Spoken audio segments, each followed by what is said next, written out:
Negeri ini baru saja merayakan hari kemerdekaan yang ke-77, maka kita patut bersyukur sebab kita telah terbebas dari penjajahan secara fisik maupun militer. Namun apakah kita sudah terbebas dari jajahan secara ideologi? Dalam Kamus Besar Bahasa Indonesia, arti dari kata merdeka adalah yaitu bebas dari penghambaan, penjajahan, dan lain sebagainya.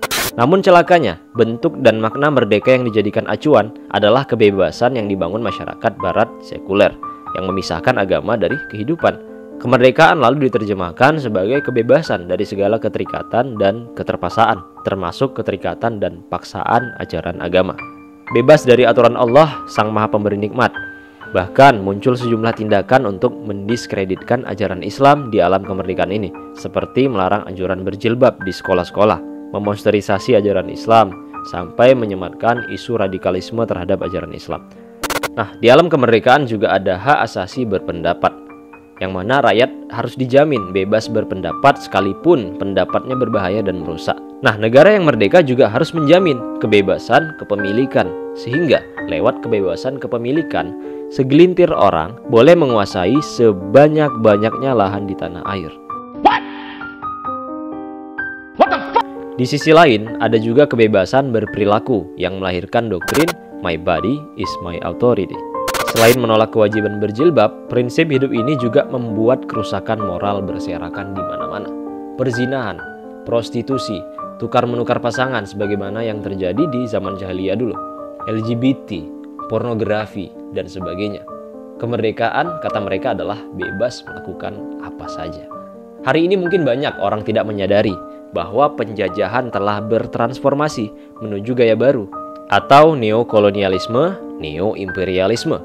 Penjajahan barat tidak lagi menggunakan kekuatan fisik untuk mengeksploitasi kaum pribumi, namun mereka mendoktrinkan ideologi mereka pada negara jajahan sambil merampok kekayaannya melalui tipu daya kerjasama lewat para pemimpin boneka dan konstitusi yang mereka rancang. Ironinya, dalam bidang hukum dan politik, kemerdekaan justru tidak membuat negeri ini bebas dari cengkeraman ideologi dan sistem politik asing. Ya, demokrasi. Demokrasi terbukti melahirkan oligarki, kekuasaan yang berada di segelintir orang. Hasilnya, muncullah kebijakan kapitalistik yang sangat menguntungkan oligarki. Menko Polhukam, Mahfud MD juga pernah menyatakan bahwa 92% pemilihan kepala daerah dikuasai cukong. Dan beliau juga pernah menyebutkan banyak UU yang dititipkan daripada cukong. Dengan kondisi seperti ini, maka lahirlah kemudian para kepala daerah yang bermental koruptor.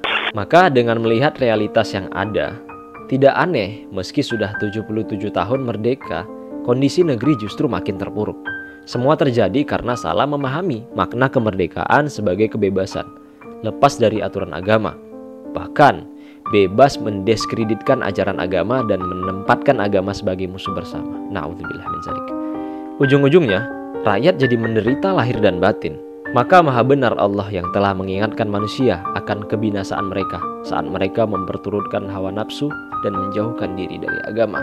Allah berfirman di Quran Surah Al-Mu'minun ayat 71. A'udzubillahi minasyaitonirrajim. Walau ittaba'al haqqu ahwa'ahum lafasadatis samawati wal ardu wa man fihin bal atainahum bidzikrihim fahum 'an dzikrihim mu'ridun.